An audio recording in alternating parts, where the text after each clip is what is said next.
اگلی نصیحت کرتے ہوئے ارشاد فرمایا وغضض من صوتک، اپنے بیٹے کو نصیحت کر کے فرمایا ہمیشہ اپنی آواز کو پست رکھنا. یہ نہیں ہے کہ کسی کے ساتھ باس و مباحثہ کر رہا ہے، گفتگو کر رہا ہے تو وہ گلا پھاڑ کے باتیں کرے. فرمایا نہیں، وغضض من صوتک، فرمایا ہمیشہ اپنی بات کو پست رکھنا، اپنی بات کے اندر لہجہ دھیما رکھنا.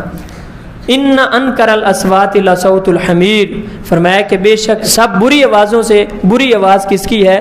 گدھے کی آواز ہے. یعنی اگر اونچا بولنا ہی اچھا ہوتا تو پھر گدھے سے اونچا کون ہوتا ہے؟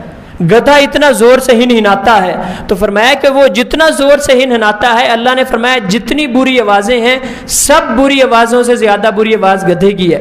تو اگر انسان بھی چیخے اور چلائے تو پھر انسان اور گدھے میں فرق کیا رہا؟